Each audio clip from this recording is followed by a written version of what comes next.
they come back to Britain. And most of all, we will hear how well the boys are doing, and we'll hear that the parents have been able to go and see them. But it's been a slow process. It's been such a big shock getting them out. The Thai government and the authorities, the health authorities here, are very protective. They're going to make sure that their welfare comes first, and seeing them comes second. Good evening, ladies and gentlemen. It's a Tuesday night after 6 p.m. It's a spiritual discussion program. This is Brother Sard, and hopefully I've got my fellow brothers there. Brother Gregory, are you there? Hello. Welcome, Brother Gregory. And Brother Femi, are you there as well? Yes, good evening. Okay, you're sounding a bit crackly there. Just hopefully you're straight in the mic. And Brother William, are you there? Yes, I'm here. Good evening. Okay, welcome.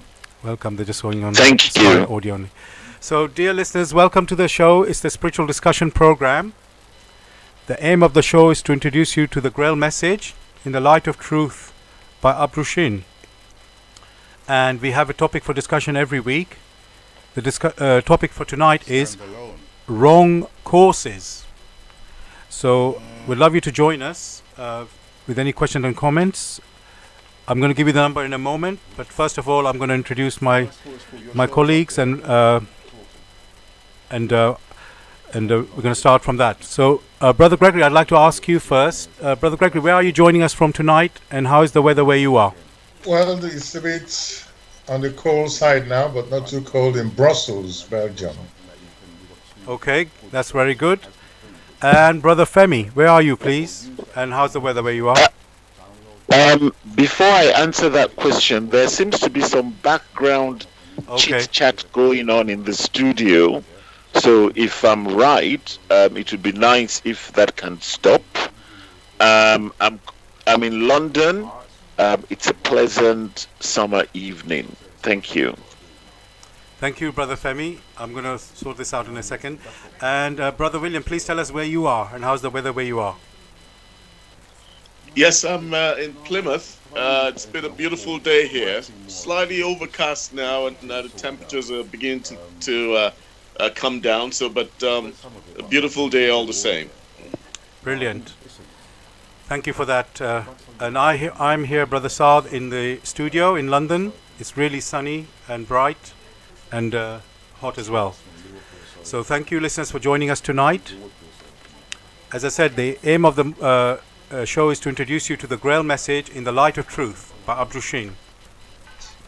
And the topic for discussion tonight is wrong courses. So first of all, I want to begin with what is the Grail message?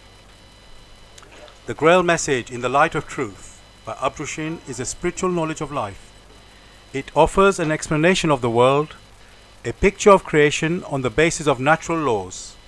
Its lectures contain valuable basic elements as a help in life, for through the knowledge mediated, the reader is again brought closer to life and led back to God.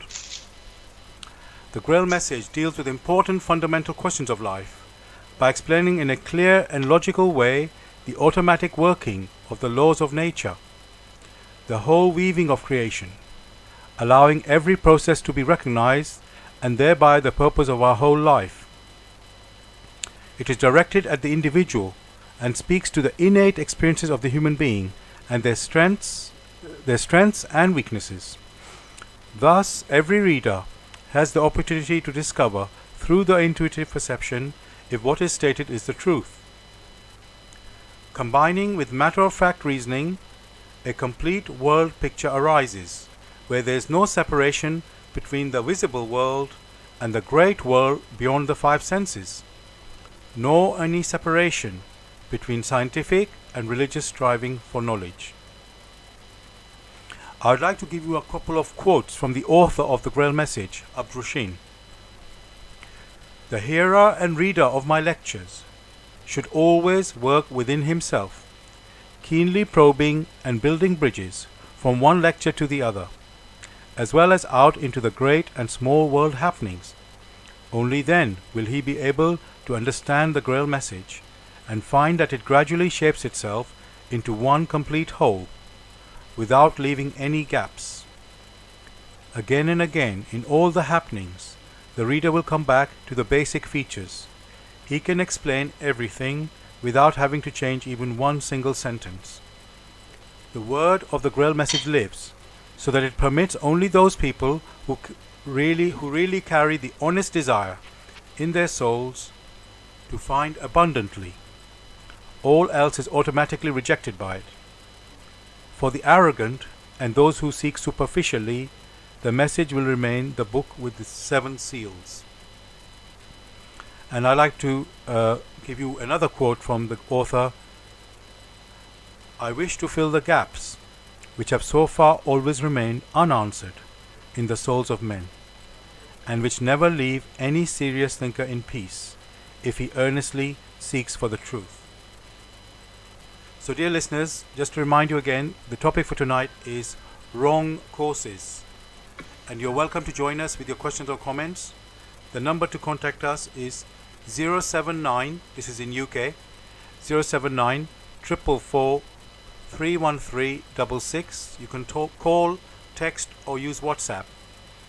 If you're contacting us from outside of UK, it is 0044 79 444 31366.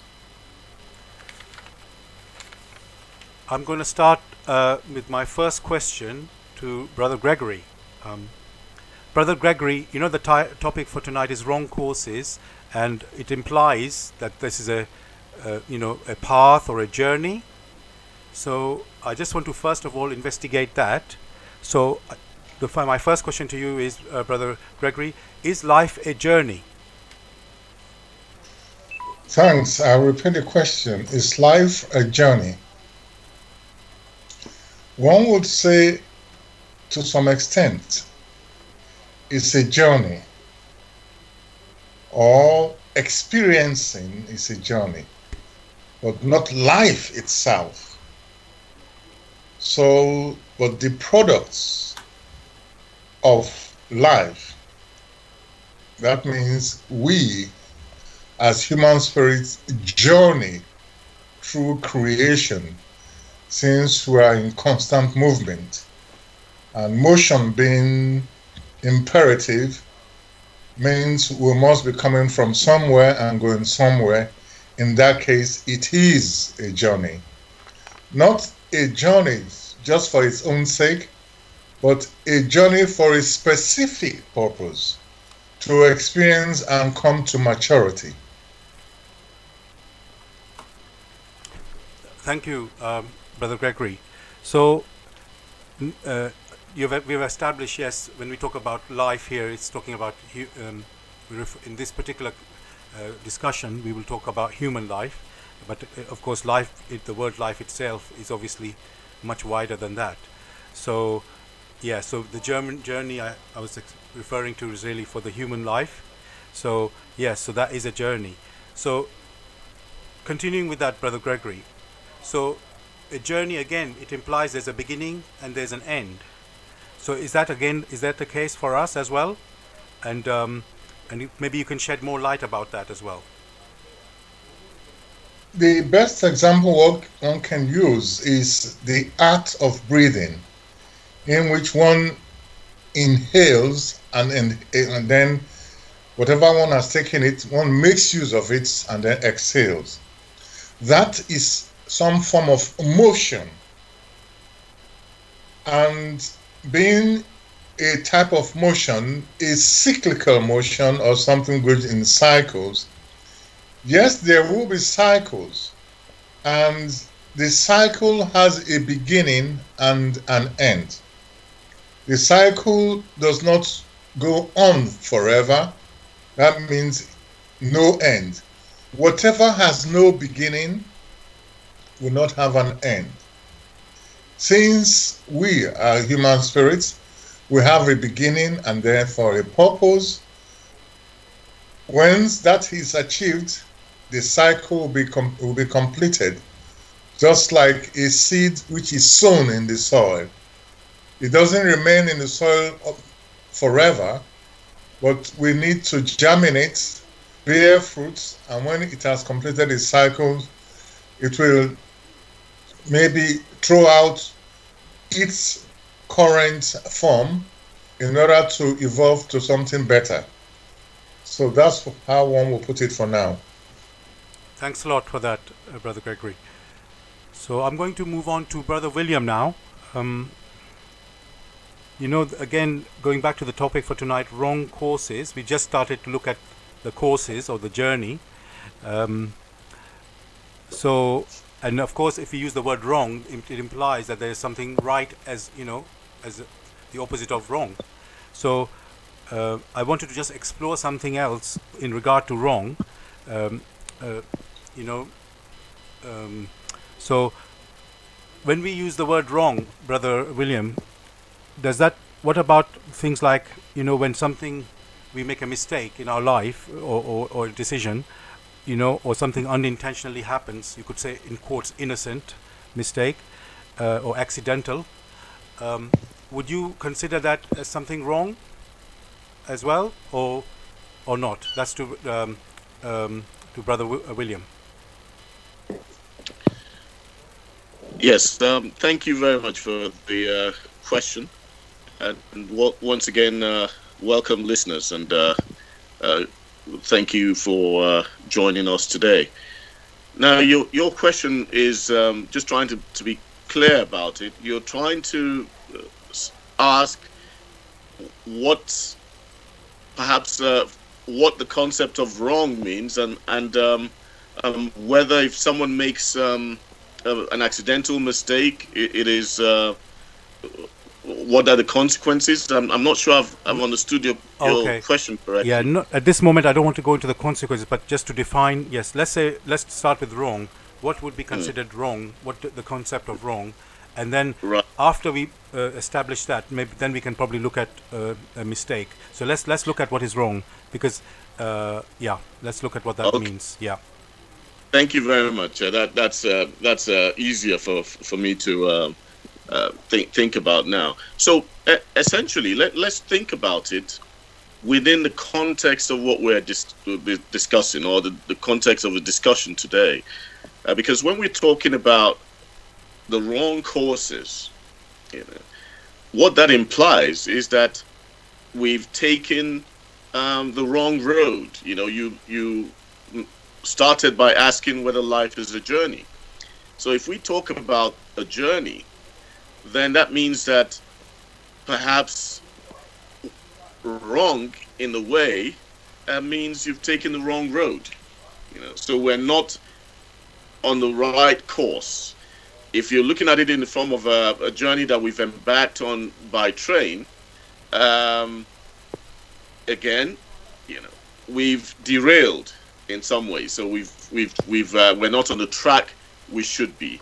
So if we look at it from that perspective, you know, wrong, and look at it from a spiritual perspective, when we talk about the wrong course, what that means is that we have deviated from the light, from the Almighty, from the Creator. I would also like to see it as detached or separating ourselves from the Creator, from His will. Another way to look at it, if we want to look at it from a spiritual context, is that we are striving, in our strivings, we are bound to the earth, to material creation, and so our activity is not of an uplifting nature. There is no life to our activity. There is no spiritual element to our activity, and so we are bound to matter. We're bound to the earth, and basically not embarking on that journey back to paradise. So that's how I'd like us to look at it. Wrong road, wrong track, wrong direction, but essentially that we are not in tune with our spiritual essence or nature, and so our activities are bound to the earth. So that's how I would like to understand it, or that's how I understand it, or want to look at it within the context of what we're discussing today. Thank you for that, Brother William. So I think I'm going to go to the next bit to Brother Femi now. Brother Femi, you know, in the previous shows, we have established as human beings, we are a spirit, and also spirit has one of the characteristic of a spirit is free will, and which by definition means you can choose whichever way you want to go. So, you know, and sometime obviously, which was my earlier question to Brother William, it's sort of a part question, that you can choose to be right. You can go, let's say, you can go in a particular direction, which may be a right road, and then another direction, which may be a wrong road. But sometimes, you know, you do things, let's say, without really knowing and unintentionally, you know, like we say, accident or mistake. So, would you consider that to be like a wrong? Consider that part of wrong, or would is it just totally a separate thing? So, or maybe we can just go into that, because, you know, let's say most times by accident you're not going to go into the right road. It's most likely to go to the wrong road. I mean, I would say from experience, mostly it's that way. So, just if you could say about that, something about that to Brother Femi. Okay, thank you for the question. I think one of the main things that one obviously needs to consider when we talk about wrong and right is who determines what is right and who determines what is wrong. Are there absolute rights and absolute wrongs, or are these relative concepts? These are things which are quite important to spend some time to reflect on. Now, again, in the context of right and wrong in terms of human behavior, one could actually say, by virtue of the fact that we are here on earth to learn, the opportunity to, in effect, be wrong is allowed for. That is the whole purpose of being here. And through that which we do that is wrong, by being subject to the effects of the wrong choices that we make, hopefully in the process, we actually get to learn. Now, there are various new age concepts that attempts to say that nothing is right and nothing is wrong. It is all a question of perspective. Apart from the fact that that is a somewhat dangerous position to take, it is clearly a wrong cause in itself. Now, I use that word wrong in absolute terms, in the context that if we are all here on earth to learn, to refine ourselves, to be better human beings, then that clearly demonstrates that there is an absolute context, or there is an absolute concept of what is right. And therefore, there has to also be an absolute context of what is wrong. And the duty of each human being is to indeed figure out what is right versus that which is wrong, and, as you rightly said, use their free will, hopefully, to always choose that which is right, because it would be it would ennoble them, it would create joy, harmony, and peace in their environment, and, so to speak, it uplifts the whole of the creation of God. Now, you talked about accidents and people making wrong decisions deliberately, accidentally, or out of ignorance. That's a normal part of what we all go through on a day-to-day basis. We are exposed to scenarios where you really don't know what to do. Of course, within each of us, there is a higher intuition that we need to learn how to connect with. And through the appropriate connection, with that higher intuition, we're able to be guided onto, so to speak, the path that is the right path. But in the case where that connection is not there and the wrong decision is made, the reality remains that the laws of life, which is perfect, which never changes, will always deliver the fruits associated with the choices that we have made. And so when the individual is experiencing unpleasant results from decisions made, life itself has a way of bringing the person to the point where hopefully they recognize the errors in their way. And in that process, which is a continuous process, the individual grows, becomes stronger in doing that which is right, and moves closer to his creator. Of course, unfortunately, on Earth today, that path which I've just described now is not quite what is happening, in the sense that the world as a whole in general has definitely moved well away from the creator, and we can see the chaos that we all live in today as a result of the decisions that we have made. No one individual can change the totality of what is going on, but at a personal level, by being a lot more conscious and cautious about our actions, the way we use our words, the way we create harmony or disharmony in our environment, hopefully we can spare ourselves a lot of unnecessary heartache and difficulties. I hope that has answered the question.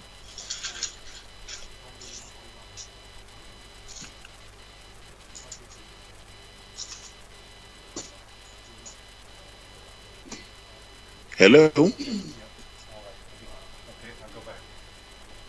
Hello? Hello.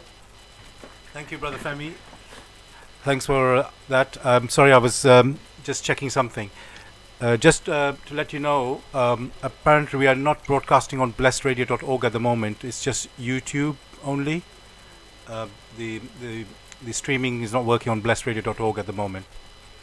So it won't be. This show is only on youtube.com at the moment. So I just want to tell that to all the listeners. What about on TuneIn? Would it work on TuneIn? I think no, because it's the same. It's broadcasting basically Blessed Radio, so I don't think so. So it's only YouTube at the moment. Apologies for that. There's just been a breakdown with the computer there.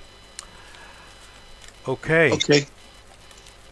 I'm going to go into to Brother Gregory now. Brother Gregory, you know, we've distinguished now what is right and wrong, and how basically that there is a right and wrong. We know that now. So what I wanted to explore next is what are the consequences of taking the wrong courses or wrong paths. So could you please tell us more on that? That's to Brother Gregory.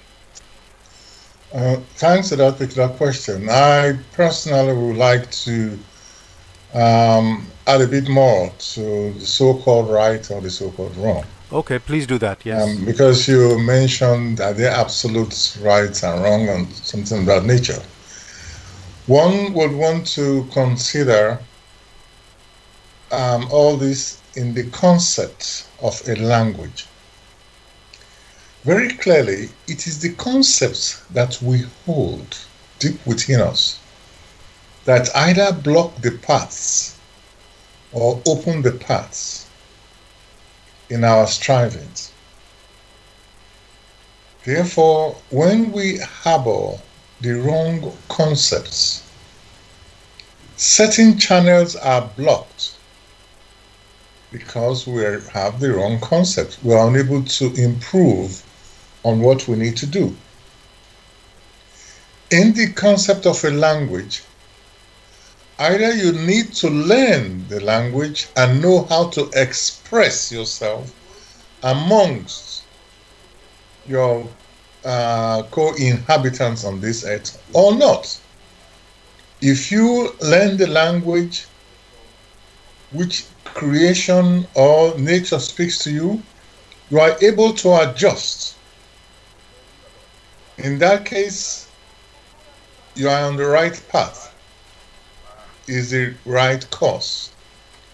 If one is too indolent in learning the language which creation or nature speaks to the individual, then that particular personality is on the wrong course, because many things will assail him or her, and that person is unable to understand what goes on, and before long we run into a quagmire, unable to move forwards or backwards. The question will be, what will be the consequences? That particular personality will be unable to function as it should in the right way, because all the support, all the radiation supports that would have granted him assent, though still there, he would not be in tune, because although the personality might sense these rays or these radiations, is unable to make use of it. Such wrong causes will be what we refer to as a closed environment. It leads to what one may refer to as a cul-de-sac.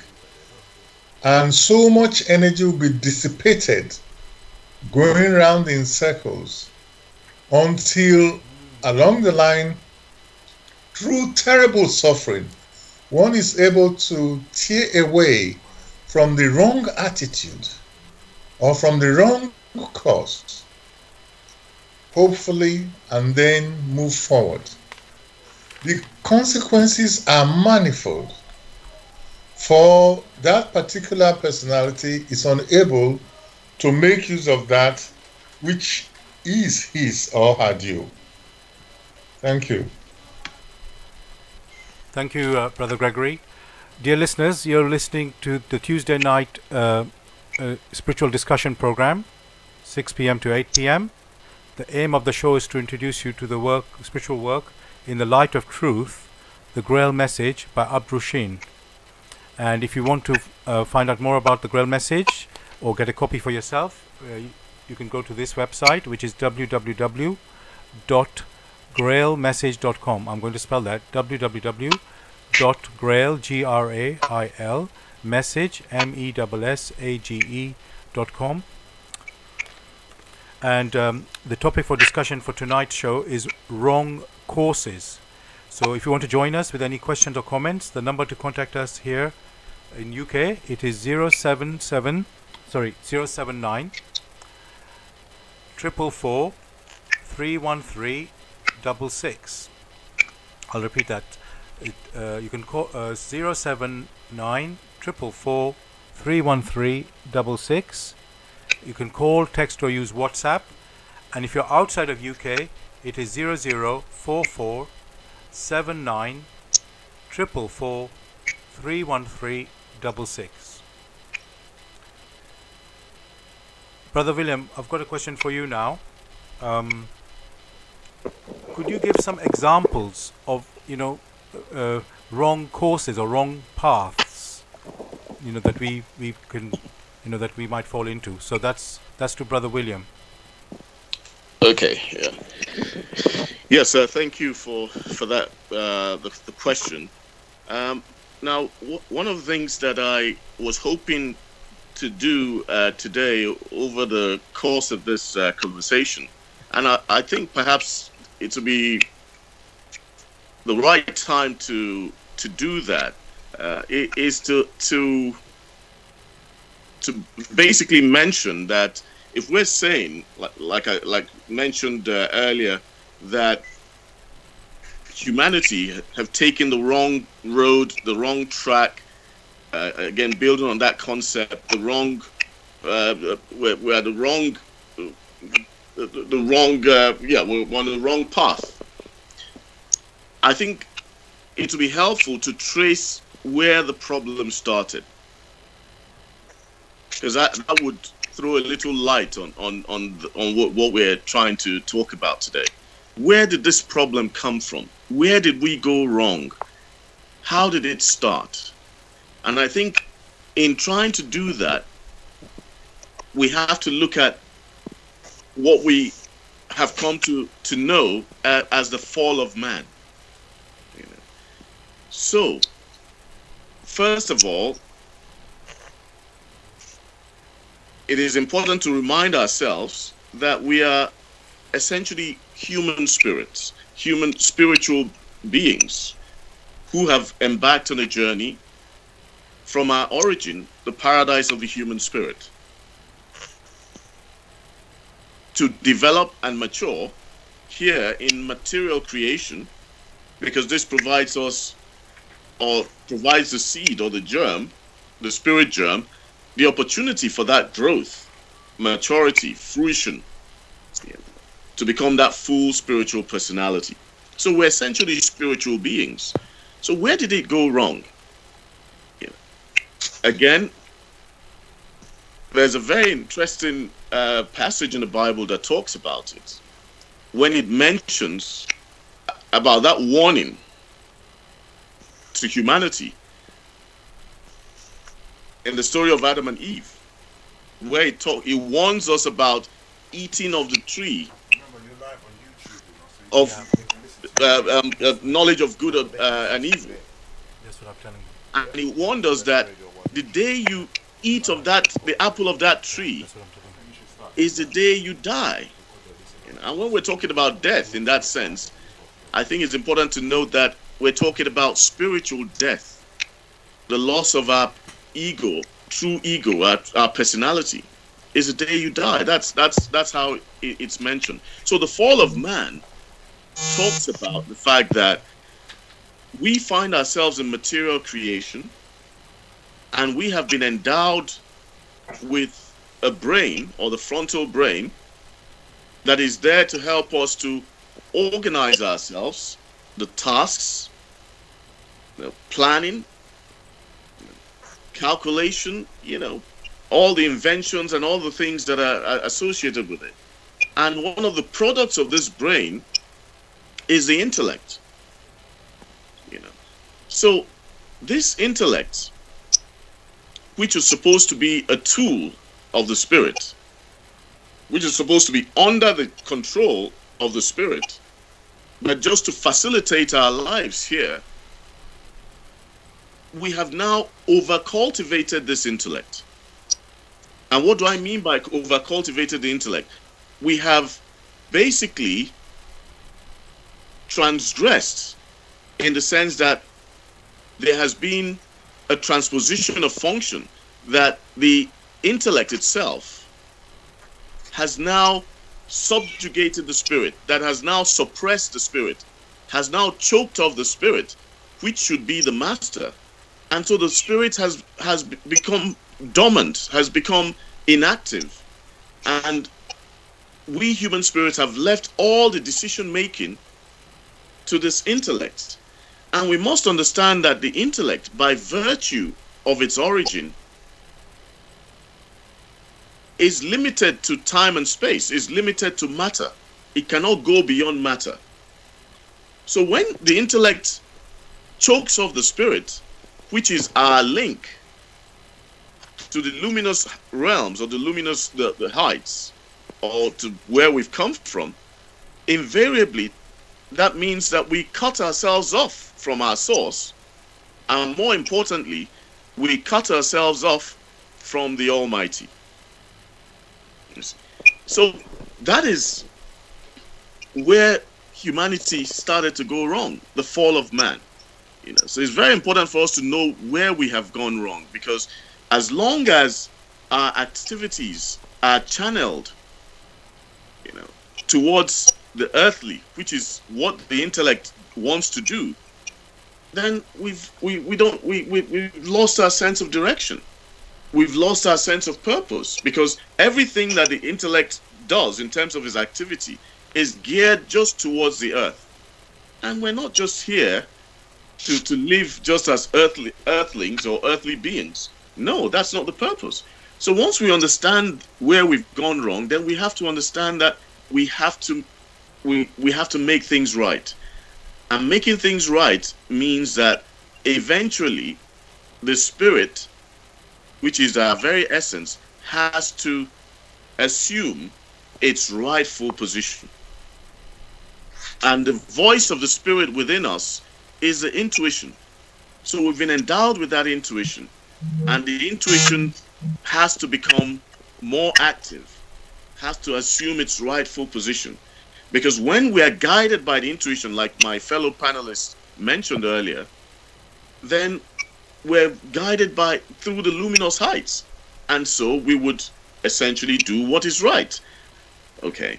So we talked about these conceptions again that Brother Gregory mentioned, because it is very important for us to understand again how we perpetuate the wrong course. Now, when we talk about darkness, some people want to understand darkness or the concept of the darkness as something evil. No, it's not that. We should stop looking for the darkness in what is overtly, as we would like to consider it, evil. No. When we talk about darkness and trying to understand what the darkness really is, the darkness is anything that binds us to matter, anything that denies our origin, that denies our essence, and so deviates us or distracts us from carrying out or doing what we should be doing, which is something of a spiritual purpose, which is something ennobling, which is something furthering, but the activity, it becomes just material. That is the darkness. Now, if we start to look at the concepts and how the darkness has taken over, using this intellect that I mentioned earlier as its tool, one area where the darkness has triumphed is in these conceptions. And let me give you an example of the conceptions that we're talking about. One of the very common ones is happiness. Now, a lot of us, through the media and what we're exposed to, are made to believe that happiness comes about through external means. Invariably, purchase this car, live in this house, buy this gadget, and you'll be happy. So it's externalized happiness. And then it's talked about how do we now become happy. It's try to make happiness directly linked with contentment. Now, contentment is an intellectual exercise. It's a product of intellect to be content. How can you be content when your entire activity is material?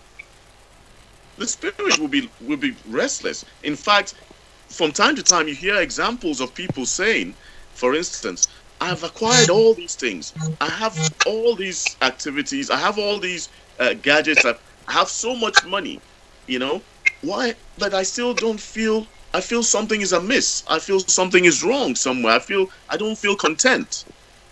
You see, or I don't feel that something is right, and yet I should be grateful. But actually, it is a spirit, because some of the activities that we're channeled towards being content are at the antithesis of what should be liberating us. So some of those activities are actually binding. They're actually binding us to material creation, and so those things create a lot of unrest within us. So that concept of happiness is totally distorted. True happiness is a product of the spirit, a product of a liberated spirit that is free a product of a spirit, that is active. And that brings me to the next concept, which again has been completely distorted by the darkness. Freedom. Let's talk about freedom. Because you see, freedom is something that the modern society, in fact, the modern liberal society, the modern democracies proud themselves about, or proud themselves on. Freedom. Freedom of expression. Freedom to do what you want to do, provided you don't harm anyone in the purpose. That is supposed to be freedom. But if you look at it and think about it carefully, that kind of freedom is arbitrariness. And true freedom and what is arbitrary don't mix. Because true freedom is a product of the spirit. And no spirit, no spiritual being is free that has not of its own accord voluntarily aligned itself to the will of the Almighty, to the will of the Creator, to the universal laws of creation. So when we talk about this freedom, for instance, someone likes to take part in the dark arts and doesn't know the consequence of his actions, that even through some of these dark arts, it pollutes in the fine material environment of the earth and causing more harm than good. But you feel you have that freedom because nobody, no, When we talk about freedom, it's that you are not doing anything to bind yourself. You are not exposing yourself to karmic reactions, because we know that what you put out, what you sow through your thoughts, your deeds, comes back to you. So if you are committing a life or doing the wrong thing, or going or contravening the laws of the Creator, then there's no way you can talk about freedom, because there will be consequences. So you see, these concepts, a lot of these concepts, have been usurped by the darkness. I'll give you another conception again. We talk about tolerance. Now the darkness has usurped tolerance and converted it to permissiveness.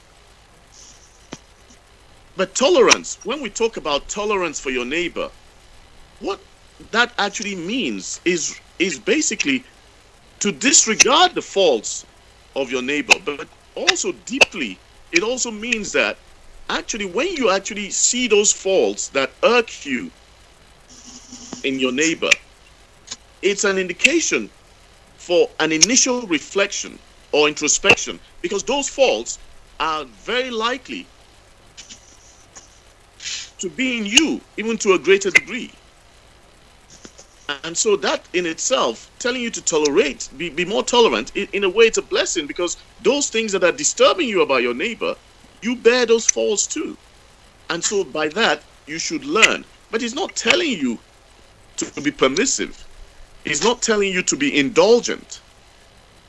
So you see how these concepts keep on being distorted. Let's also talk about equality as a concept. You hear a lot of things about equal rights, equal this, equal that. And you're wondering, first of all, what is equal means, yes, we equal rights when we're at the same equal activity, the same thing. But if there's a difference in activity, then what makes that equal?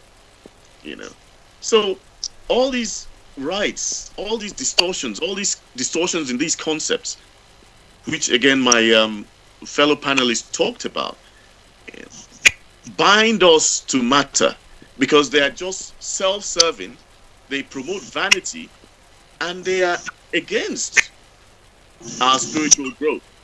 So there are several other concepts that I will talk about, perhaps if time permits. But let me just draw that to a close and just say, really that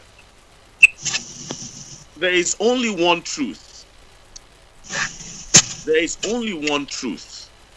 Now, people would say that there are several truths. No, that is not true. There is only one truth. Now, what now happens with people deciding about inclining towards a particular truth? More often than not, what it is about is people just inclining to a truth that serves their own purpose. So it's self-serving. But actually, there can only be one truth. There is only one truth. And it is the sacred duty or the task of the human spirit to pursue that truth, which is not respective, or is not, the truth does not concern itself with human opinions. The truth is eternal. The truth is always the truth. It doesn't concern itself with our earthly trivialities. So whether we want to accept it or not, that's our own prerogative. If it's not convenient, fine. But it does not take away the fact that the truth is the truth, and it's eternal. The truth remains the same yesterday, today, and forever. You see. So I'd like to just stop there, and I'm sure we would continue and throw some light on other areas as we go along. Thank you. Thank you so much, Brother William. You really have opened this topic up, into all different directions. So, really make us think about this topic. I just want to check there's a bit of crackling noise going on from somewhere, and I just want to advise whoever is not speaking just to stay on mute, and hopefully that should clear this noise. So thank you so much, Brother William. As I say, you've gone into so many things here: freedom, tolerance, equality, the truth, one truth. What is darkness, and just you could see, what I can see from what you're saying is that there's a spiritual conception, and then there's a distorted earthly or material conception that is and the world is like going further and further away from the spiritual conception and into this material conception of freedom, or tolerance, equality, and so on. And so really my next question really to Brother Femi now is, it's quite a terrible situation. How do we sort of correct ourselves to first of all to discover actually that that maybe we are doing wrong, or we have a wrong understanding of something? How can we discover that first, Brother Femi? And then maybe you can tell us after discovering what we can do about that. If you can enlighten us on that, Brother Femi. Yes, indeed. I think the explanation that Brother William gave was very insightful. He took the time to actually clarify how these ills came about. He attempted to explain the role that the intellect has played in distorting a whole range of very noble concepts. And so when you ask the question that how do we even come to an awareness of the fact that we're wrong or on the wrong path, adopting the wrong course, and how do we go about changing the path that we're on? These are very important questions. The truth of the matter is, whoever you are, it doesn't really matter. The first step in any change process is actually recognition. Recognition comes from awareness, and awareness comes from experience.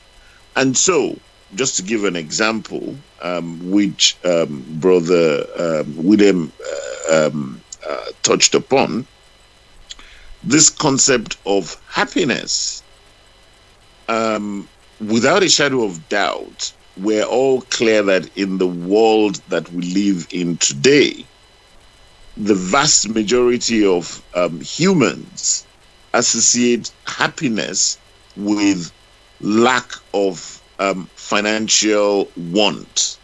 I think I'll be right in saying that well over 90% of the population of this world believes that if you have money and you do not need to worry about financial issues, then you will automatically be happy, because that removes the vast majority of the problems that you will ever have.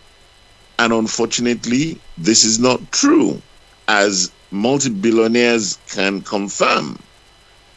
The money brings about a different nature of issues, but fundamentally, what matters is the inner man. How does the inner man feel? I could be living in a very modest environment, but deep within my soul, I am constantly in a state of joy. I am constantly in a state of deep inner peace. I am at peace with my environment. How does one attain that? It's a process. The man who believes that he will find happiness by buying a very expensive car, that this will give him a status that others will aspire to and others will envy, indeed buys the car, enjoys the adulation and the reception that he gets from others for a while, but very soon he recognizes that it's nothingness. It does not fill or cover that void that will continue to be within him, because that void which needs to be filled will always continue to raise its head. So how does the man that is on the wrong path recognize that he's on the wrong path and moves towards changing that path? The answer is in the question itself. You recognize that you're on the wrong path through your experiencing. So certain things that you believe will allow you to achieve or to obtain that which you want, you suddenly realize that as you get those things, it does not give you that inner state that you were aspiring for. Maybe you might get a glimpse of it, but it's very temporal. It's very transient. And so, what is lacking? The other unfortunate thing is when we humans have those experiences of loss or of not having achieved that which we thought we would, rather than spending the time to reflect deeply on these things and to try and really pinpoint what went wrong or the source of the issue, we tend to rush out again to look for the bigger car or to look for the bigger house in the belief that that will make us feel better, but it never does.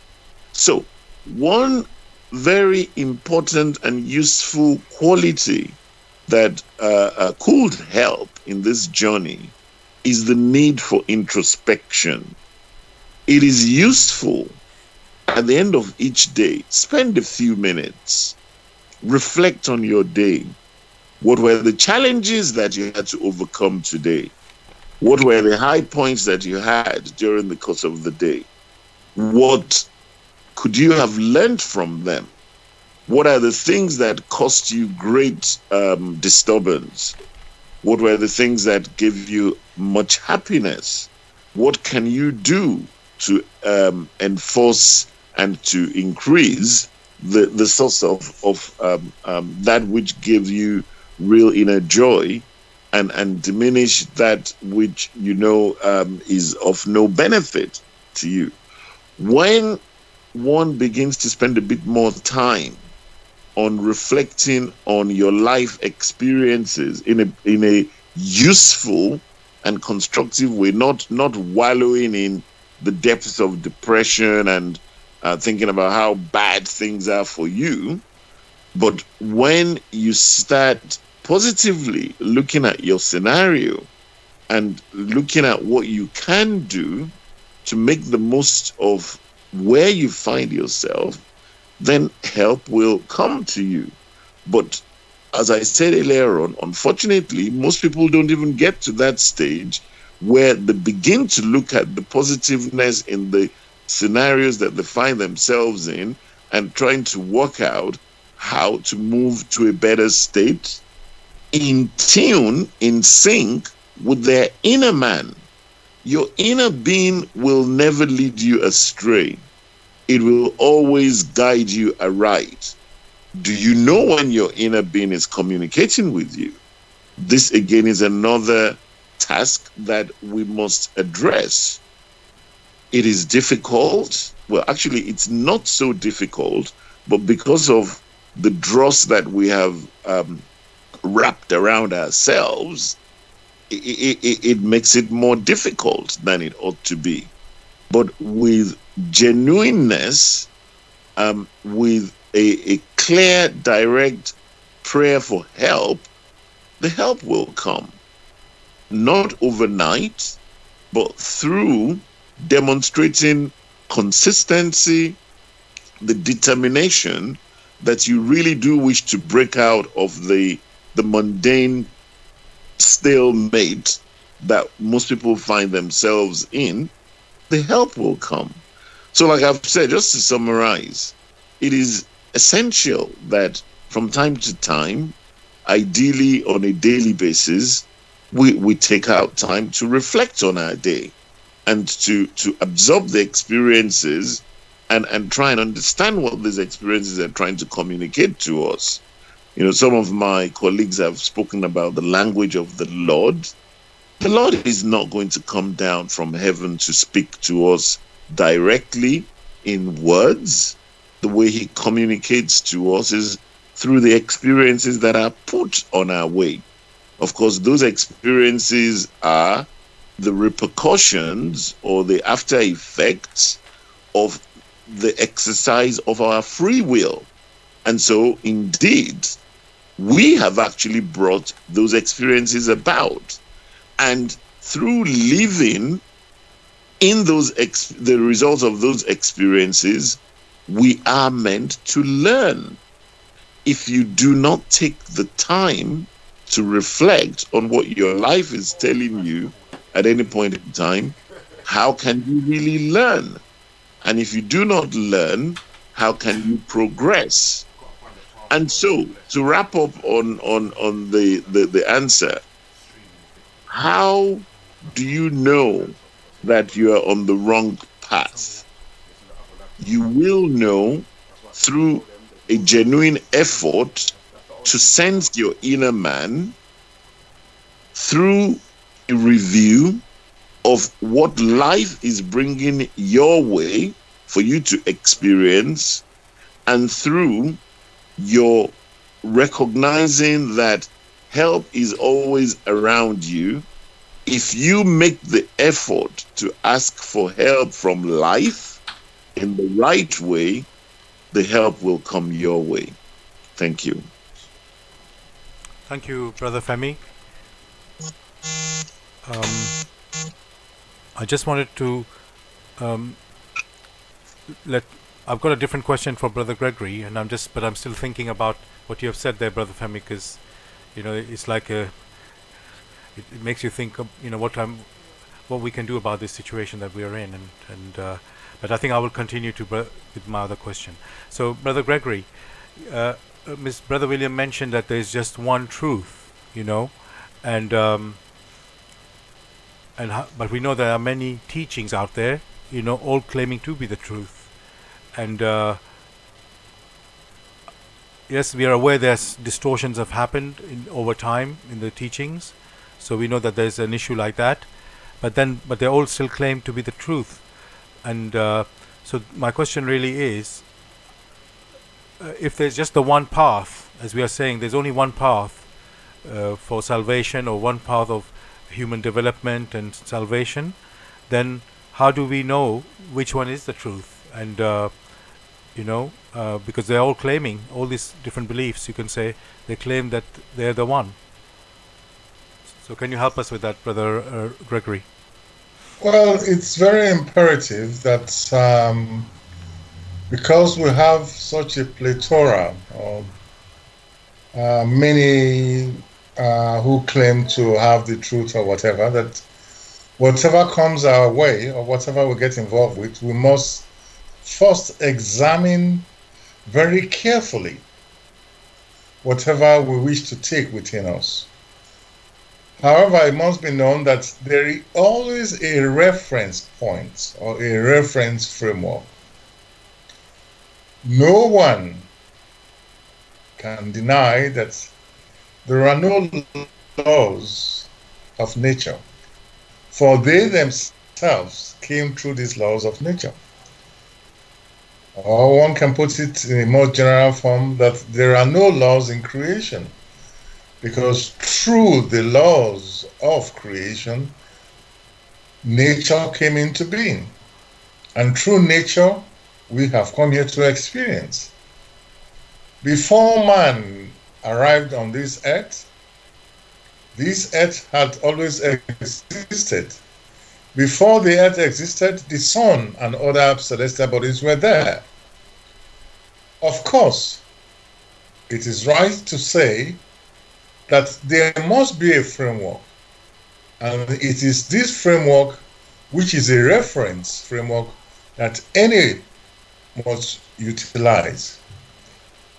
Each person can, if they wish, examine their experiences, and before long will come to clarity about the laws through which they themselves have come into, have been born here on earth. And therefore, there is only one truth. However, those who experience this truth experience it differently, and they talk about their experience. That is why it seems so different. There is only one way, and not multiple ways.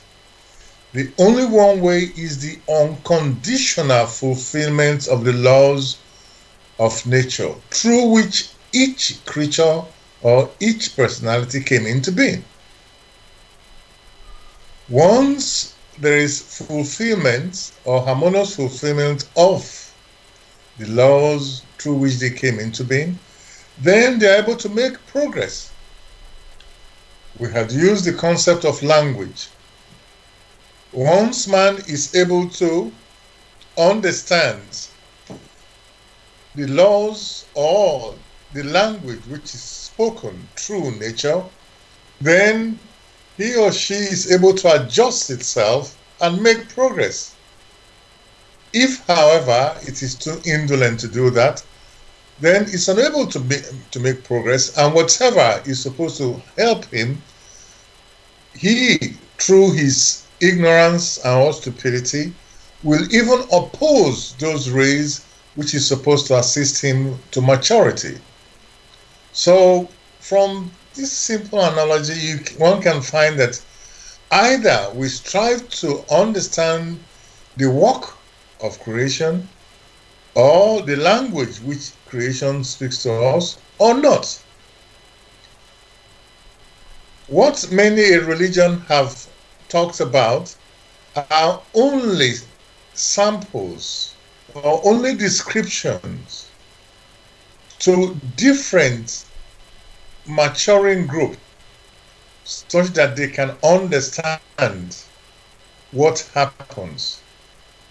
But each human spirit must make a decision how he or she wishes to go. So the work of nature or the work of creation, of which man is a part, it is clear before the human spirit. The problem has always been due to immaturity or refusing to learn, it rejects that which could help. Most importantly, Brother Williams mentioned one's intuition. One should never underestimate the wealth which one's intuition brings into a particular scenario. If one has tried something many times and it's not working, then it is necessary to take a break and re-examine everything. Not in a very complex way, but in a very simple way. And one can be rest assured that all examinations based upon these laws will lead to greater understanding and will open that path. Then the concept of wrong concepts or wrong paths or wrong causes will tend to vanish. Thank you. Thank you very much, Brother Gregory. Dear listeners, you're listening to Blessed Radio. Unfortunately, we are not broadcasting on blessedradio.org at the moment. Got a problem with that at the moment. But we are on YouTube. So if you go to youtube.com, search for Blessed Radio 1, and then look for live stream. So that's when we are broadcasting live. It's always on the live stream. And after the show, 10 minutes after the show, which is ending at 8 o'clock, you can listen to the recording, and you need to search for, again, Blessed Radio 1, then search for Bro Sard and the Grail message. And the topic for tonight is wrong courses, and you can listen to the recording. So yes, the aim of the show is to introduce you to the work In the Light of Truth, the Grail message by Abdul Shin, which is a spiritual knowledge of life, and which is every show is to introduce you to that knowledge, and we have the topic every week. The topic for tonight is wrong courses. So dear listeners, if you want to join us with any questions or comments, the number to contact us here in UK, it is 079 444 313 66. You can call, text, or use WhatsApp.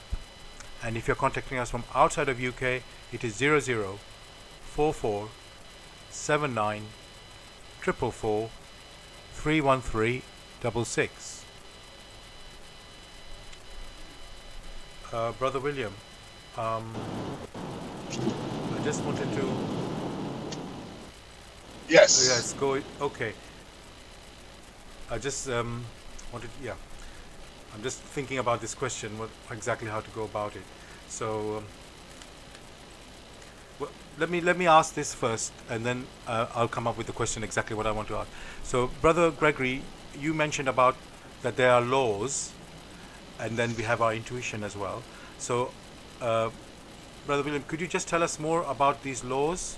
That because he said this was a reference point. We need a reference point because we've said there's only one truth, and then there's all these different teachings, and we know, you can examine all the teachings, and then the thing is, how you can never really be sure, which part is correct, which part is right, because if you look at the different teachings, you find maybe 80% are the same, and then there's 20% difference, and you don't know which part of that 20% is right or wrong, because it's like, for example, let's say one teaching talks about reincarnation and the other teaching doesn't mention anything about reincarnation or even denies it. And unless you know about reincarnation already, you're not going to find out. It's like, how do you find that out?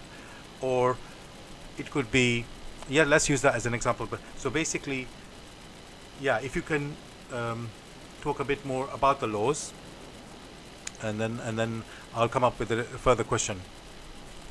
Okay. Yeah. Thank you very much. And it's very important to understand that we live in a lawful universe.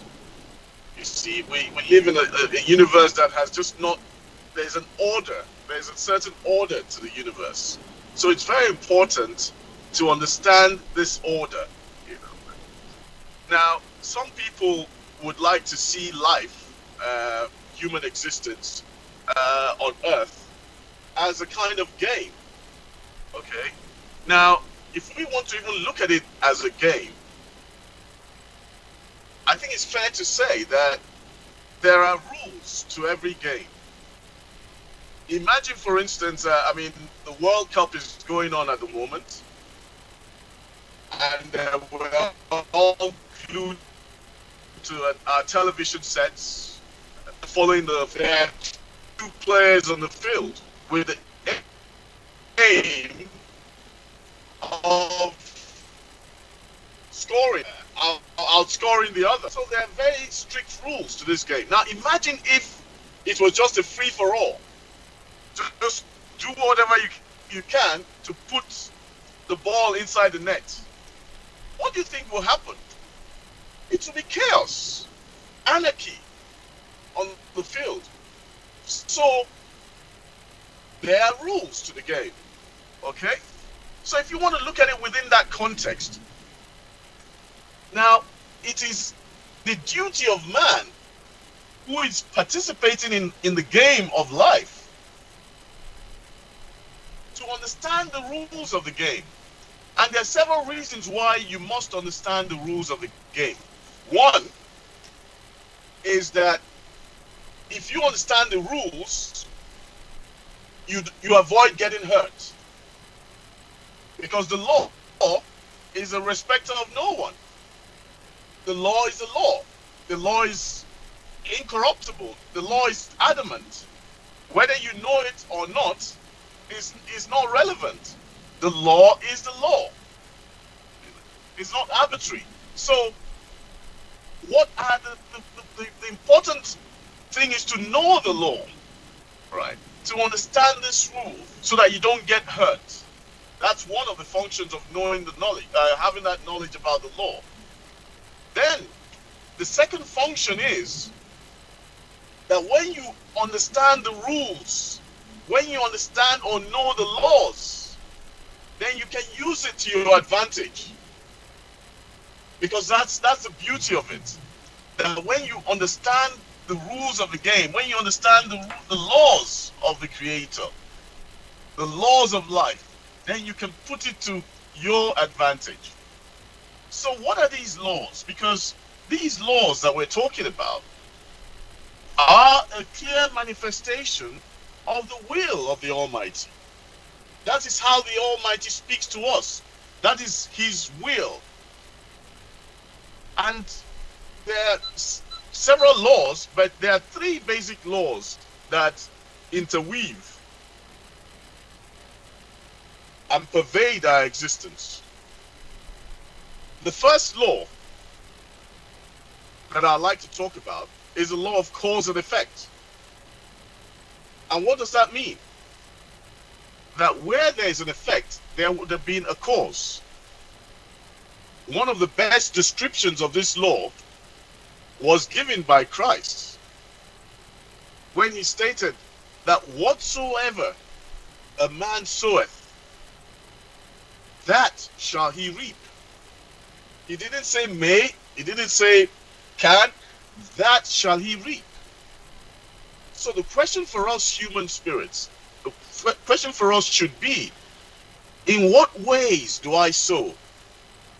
So as a human spirit, how do you sow? You sow through your thoughts, you sow through your actions, your deeds, you sow through your speech. You sow through your intuition, your volition behind your intuition and that voice of the Spirit. So that's how you sow. But we know that what you sow, you reap. And a very, very important point to note about this law is that you not only reap what you sow, but you reap it in multiple folds, regardless. So it's just the same way if I sow an apple seed, one apple seed is capable of germinating into an apple tree that bears many fruits that would also be able to cast out many seeds and so on. So you do not just reap what you sow, but you reap it in multiple. That's the law of cause and effect. Then the second law is the law of attraction of homogeneous species, or again, as Christ beautifully put it, like attracts like, or birds of a feather flock together. That is a law. Like attract like. And so we are always attracting. One ability of the human spirit is that ability to attract like a magnet. So we must understand that ability and how that works. And how do we attract? We attract through the thoughts that we generate. We attract through our volition, through our deeds. We attract exactly what we wish for. So we must understand how this law works, this attraction. And then the third important law is the law of spiritual gravity. And basically just explaining it, it just says that based on your attraction, based on what you sow, if you sow good, it's uplifting. And that floats upwards. If you sow bad, evil, generate evil thoughts, evil deeds, it's dense and you sink downwards. But if you reflect on these three laws, they are so interwoven that you can actually say that they're the same law. Because like attracts like weight means the same as like. What you sow is what you get. So they're so interwoven that they can actually be seen as the same law. And these laws that I've just spoken about, are the fundamental laws that guide our entire existence, that pervade everything. And so it's important for us to understand how these laws work and put it to our advantage. So can you just remind me about the second part of what you wanted me to clarify? Well, I hadn't asked you yet because I was still trying to decide what I'm going to ask you. So I think I will ask. Okay. I will do that because it's a follow-on from what you're saying and from Brother Gregory's what he was saying. Israel. Okay, so can we learn things from taking wrong paths? Because we know we are learning, and yes. And obviously we have free will, so we can go any path we want. And sometimes I can say, when you get, let's say you're going from A to B, you're driving, and then by mistake you take the wrong road, or you just turn the wrong road somehow. Yeah. And then somehow it might be a longer route, but then you discover something new there which you never would have discovered, otherwise by going on a direct route, let's say. So now we're talking about life rather than driving on the road and physically. Can we learn things which may be actually useful? I mean, of course, you can go down let's say walking on the road and there's a hole in front of you and you don't notice and you fall in and you might get injured. So yes, there's a consequence of doing a mistake or wrong there. Being careless and not looking. But what about learning or some benefit from taking wrong paths? Is there anything like that? Yes. Thank you very much for this question. Now, again, going back to what was mentioned earlier, we try to understand our existence here on Earth within the context of a journey. Okay. And why are we here? We've discussed this on several occasions during our radio talks. And we're here to learn, to mature, to grow spiritually. Okay. And that maturity and that growth means that from time to time, we make mistakes. Now, you used a very beautiful analogy by using the analogy of the journey, the road journey. Now, the problem with a lot of us have is that we keep procrastinating and we never set off on that journey to grow. And we maintain that fear of not wanting to make a mistake and all that, and thinking that we have to have all the coordinates. But sometimes, like you said, it's better to make start that journey, make a mistake. So, assuming that I'm going to London, for instance, and I set off, but I'm not sure about how to get to London, and I take the wrong road, perhaps I'm going in the wrong direction. Then I ask, oh, hello, please, I seem to have missed my way. How do I get to London? Then someone points you in that direction, assuming that you're a true seeker, that you're genuinely seeking. Then you make a U-turn if you've made the wrong choice, and then you go back. And of course, like you said, there are certain things you learn. So you learn where you made your mistake, where you took the wrong turn, and so that's an experience, and you mature. The Chinese talk about yin yang, even in that adverse experience, which is a consequence of a decision or a choice we made before. There's still something to take away from that experience. So of course, absolutely, there's something to learn, but it's important also to have the right attitude, because if you have the attitude of being a victim, then it's difficult, and you can even make things a lot more complicated for yourself. But if you have that genuine volition and desire, to grow, to mature, to learn, even in that mistake, even in that adversity, there is something to gain. There's something to take away that makes you more mature, and then more mindful and less likely to make the same mistake again. So one thing we have to understand, by virtue of being here, learn we must. Now we as human spirits have the choice to learn the easy way or the hard way, but it is inevitable that we must learn and grow. And if we refuse to do that, then we just eliminate ourselves from the grand scheme of things. So yes, it's very important. It's all a process of growing and maturity. And yes, even in taking the wrong course, there is a lot to learn. Thank you. Thanks a lot, Brother William. Brother Femi, I'd like to ask you, sort of following on from this, going on the wrong path, so going on the wrong road,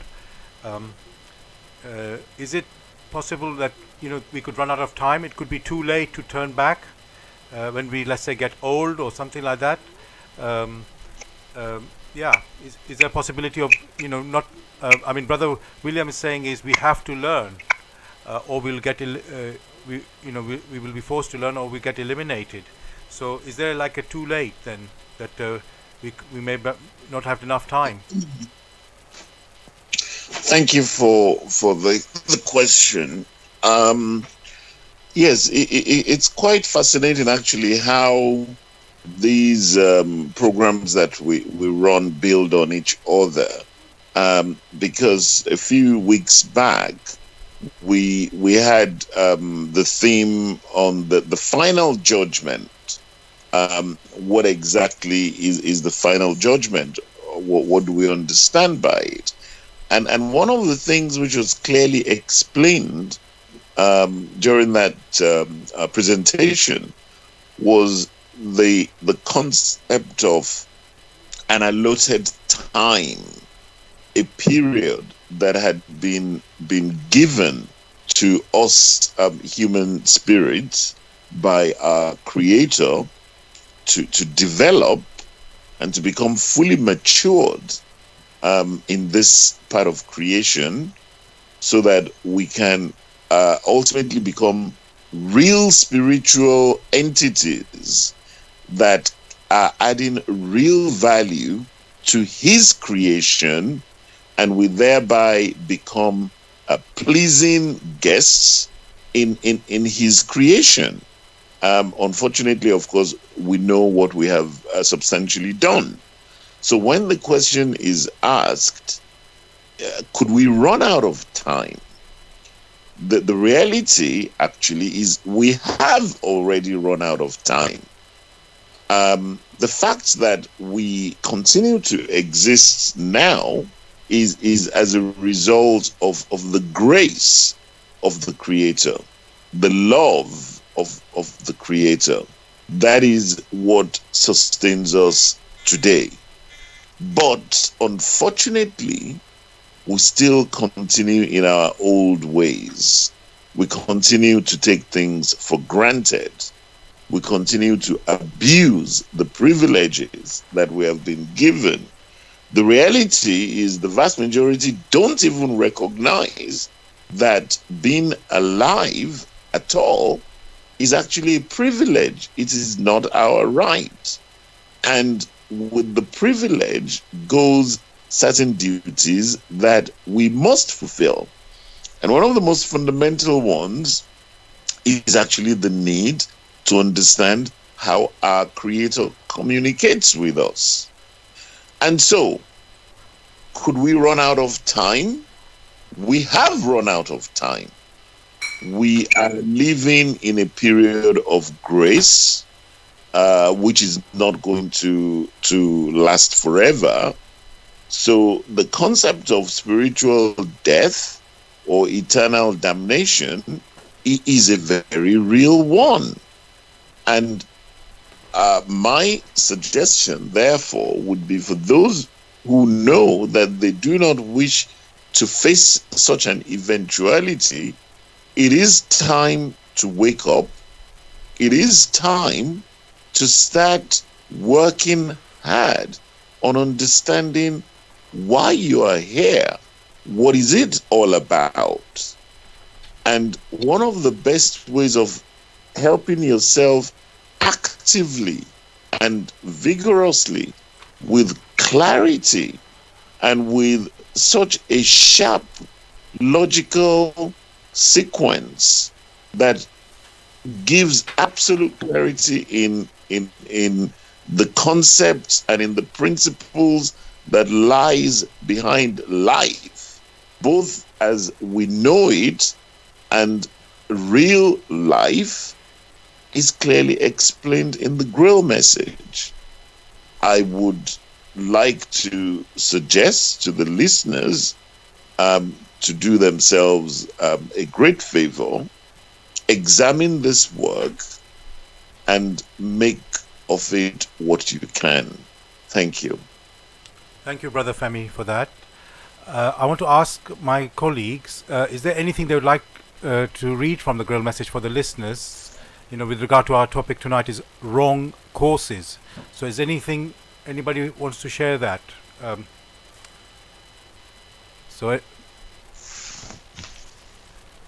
Hello? Hello, yes, go ahead. Is that... There is a bit, there is a particular topic or lecture titled Wrong Courses. Okay. One would just take a few paragraphs. The idea is for those who are very discerning, they may yet go and into the work and complete the lecture. I will read it now, just a few paragraphs.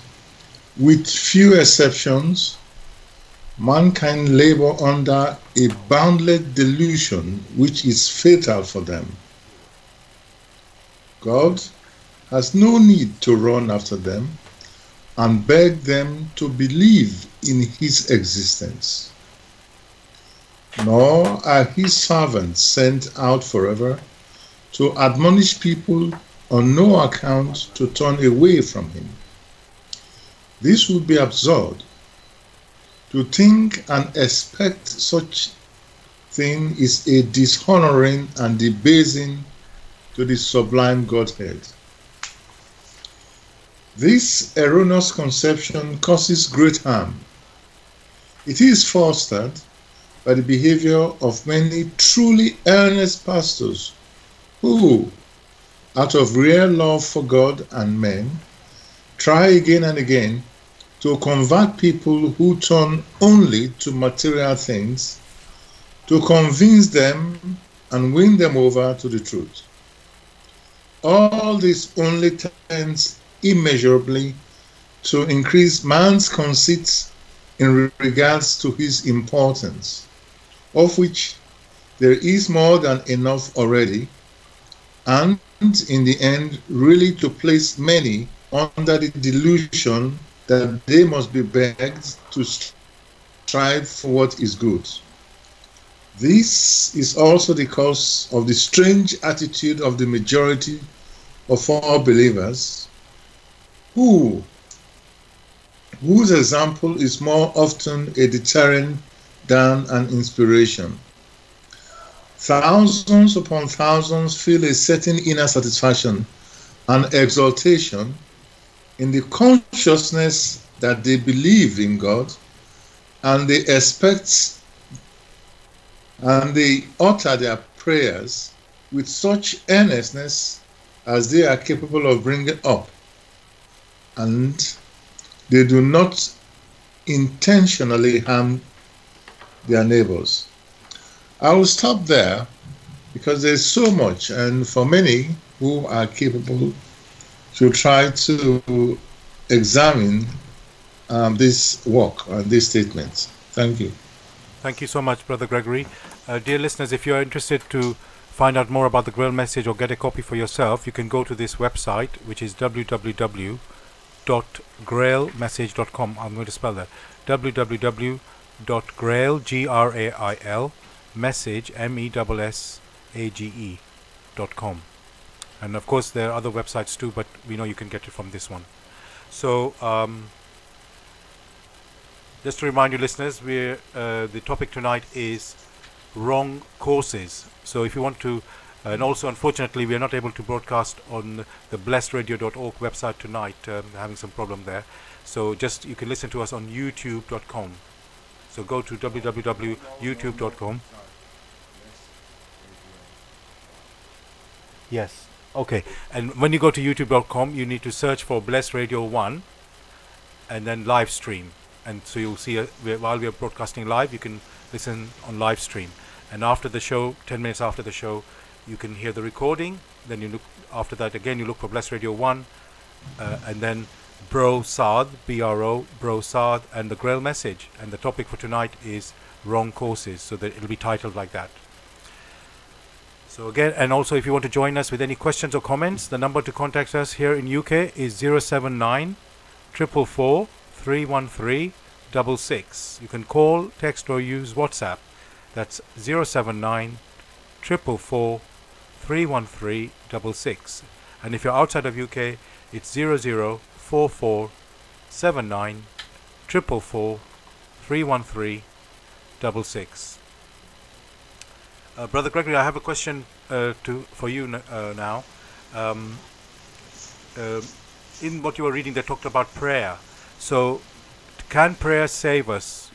Help us in preventing us from going on the wrong path? Well, I'll repeat the question. Can prayers prevent us from going to the wrong path? It depends on the purity of the prayer. If the volition of the prayer and the purity of the prayer is soiled, then it's a complete waste of time. When one prays, or if one should dare to pray, in the first instance, one must empty one's expectation and leave how this prayer may be answered to the Lord that is being prayed to, asking for help. Most of the time, most of the prayers is just, I need help. I need help. However, it should be known that there must be give and take. That means when one intends to open oneself, one must make it very clear that only the ways of the Lord will be the right thing to follow, not the way we think about it. And we should not sort of compress our impressions into very narrow limits.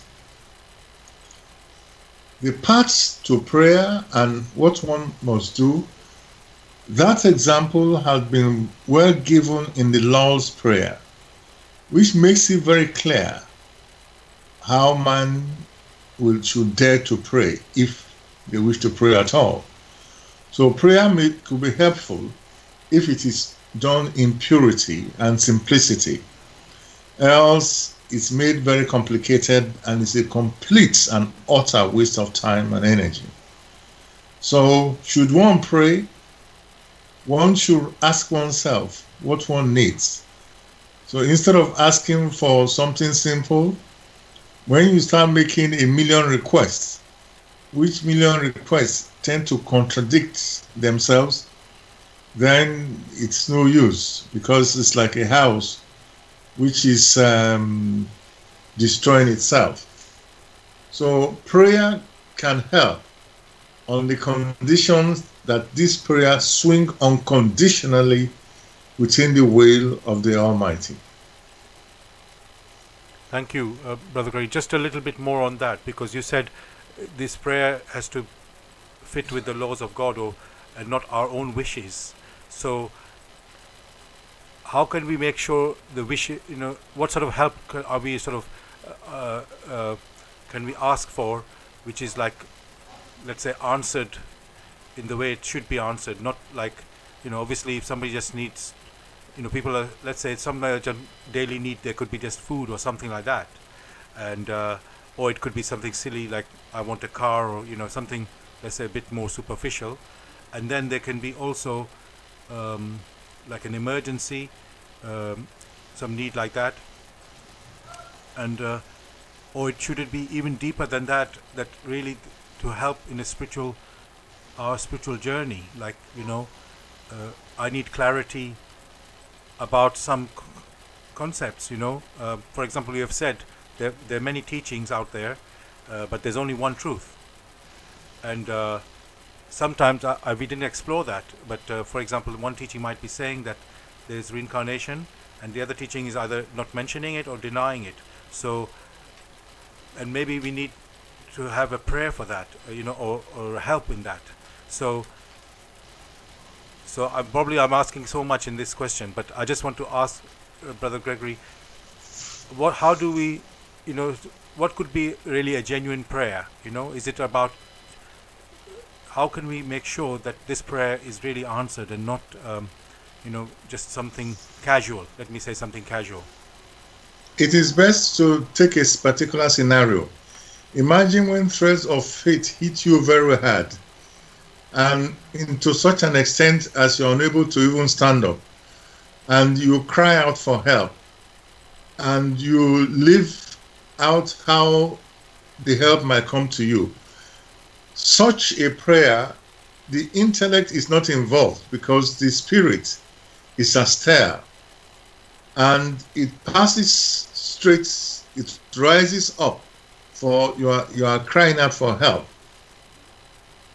In such a scenario, the help will be granted in accordance with the will, not in accordance with your expectation. It could be in your own expectation. You want what has forced you down, forced your soul down, to be removed. But at the same time, the tendency is still there that you are blocking the path through which the help will come. So these are the variations. The only prayer man needs to utter many a time is a prayer of thanksgiving for in the provision of the well-being of the human spirit. Many others are just needless because they are expecting things to come their way. They are thinking of needs which are not real needs, for when those things are granted may cause the final downfall of the human spirit. So first one must learn the example that is used, or the example that Christ gave, that is sufficient. Prayer is not begging. Prayer belongs to worship. Therefore, one should first examine that prayer which Christ has given, and that could be helpful. Whether people deny reincarnation or not is immaterial. For when the need is greatest, when the pressure is there, then you know that you are on the receiving end. The intellect remains silent. Then you can cry out. In that deep cry, in which the intellect is not involved, help will assail you. Thank you so much, Brother Gregory. I've got a question now for Brother William. You know, what about the devil or Lucifer? You know, can he not influence us or divert us from the, you know, onto the wrong path? And what can we do about that? So that's to Brother William. Brother William has unfortunately had to excuse himself due to an emergency that came up. So I will attempt to answer that question. Yes, please. Can Lucifer derail us? Is essentially the theme of the question. And the simple answer is yes, he can, if we allow him to. We have our free will. We ultimately choose what we want to do. Unfortunately, we develop all sorts of unnecessary propensities that drags us down due to our constant and habitual tendency of making the same type of mistake. But the bottom line still remains that we chose. Lucifer will never materialize in the physical and physically compel anyone to do anything. Yes, you are tempted, probably mercilessly tempted to the point of exhaustion, but ultimately we still choose. And I do not have to let myself go. I do not have to indulge in my weaknesses. I need to find the inner strength to recognize that which is beneficial to me and at all times attempt to live in that light. So, can Lucifer derail us? Only if we choose for him to do so. Thank you. Thanks for that. And so back to Brother Gregory now. What about Brother, people who think, who believe that only people who believe in God, for example, can be saved? Is that enough for someone to go, stay on the right path just because of that, or is it not so like that? Because there are people who think that non-believers, they can never find God, they cannot be saved, or they cannot, let's say, develop or ascend. So, what do you say about that? That's to Brother Gregory. There are many who believe, and there are many who, through their activities, are shining stuff that points to the will of the Almighty. By their activities, we shall know them. By their activities, each will brand himself or herself the actual will, the actual way they are. And through that, they reveal whether they will be saved or not. So many will say they believe, but they may not find the way. Many who, in quotes, are unbelievers, but through their activities, acknowledge shiningly the will of the Almighty. Those are the ones who swing unconditionally and will be raised through their activities. So people should make their choice. And those who wish to believe and have the wrong concept, thinking the Lord will run after them, and because they have a good volition, which is very narrow, all others will be condemned.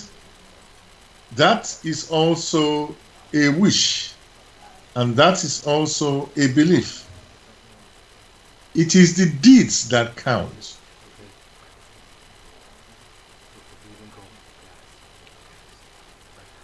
Thank you for that, Brother Gregory.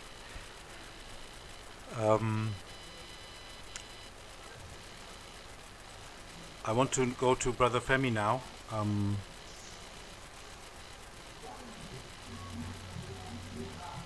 Just again, in a way, I think we should just be coming to the end of the show, so we should just probably a little bit of recap of how we can, prevent ourselves from going on the wrong path, and so, and just use the abilities that we've been given to find, to basically know when we are in the wrong, following something wrong, something that can put us in trouble, and then how we can discover that. So that's, Brother Femi, I'd like to ask you basically, what abilities should we be using to detect once we have stepped astray, gone astray, and how, and what should we keep in mind, to know that this is how we're going to go to the right way. So that's to you, Brother Femi.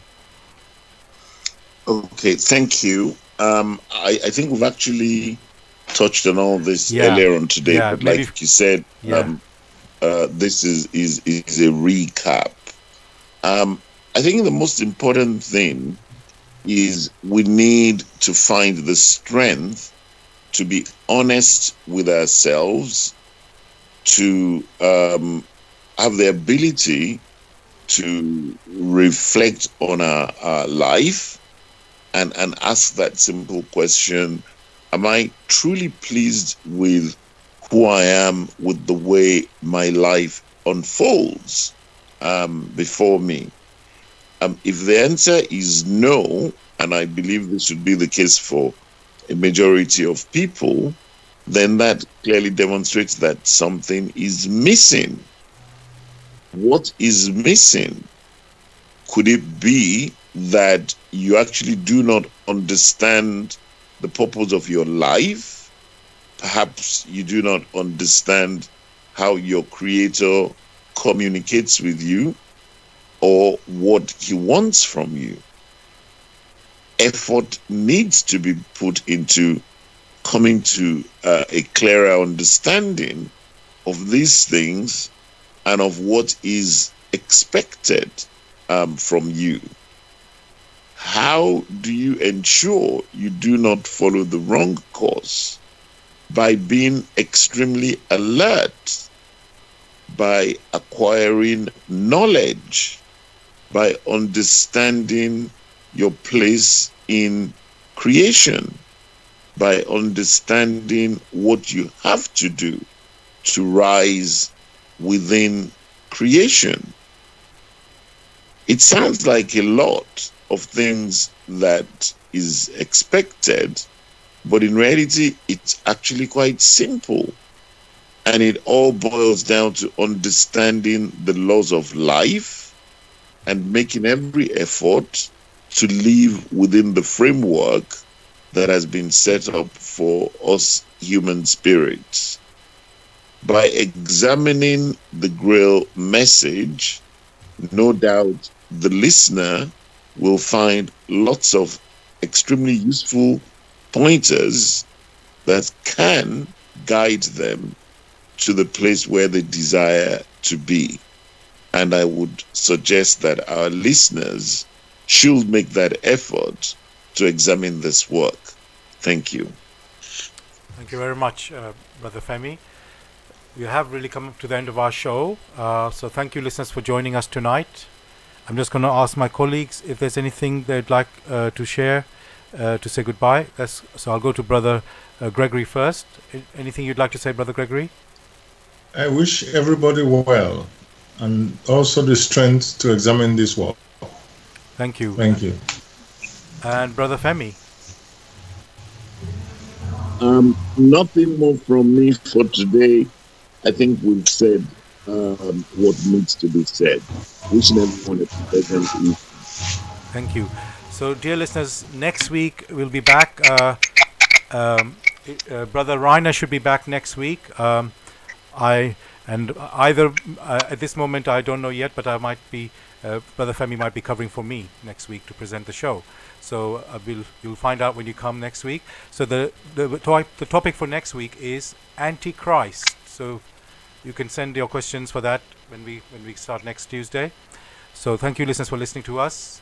Just to remind you, if you do want to know about the Grail message, you can go to this website, which is www.grailmessage.com. I'll spell that: www.grail, Grail, message, message.com.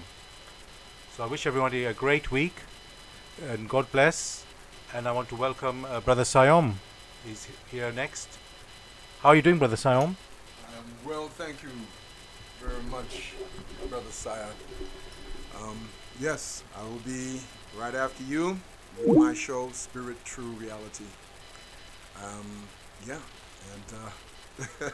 I'll talk then. Good show you've been doing here. Thank you. Just listening and so forth. Thanks a lot. So yes, Brother Sayom's next. Please don't go away, listeners. He'll be presenting next. Blessed Radio. Thank you again for listening. The time is 8 o'clock p.m.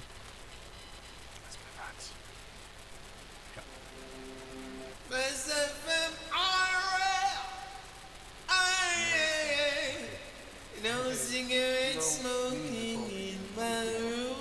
Yes. I still want Marley. Bless FM radio, play good tune.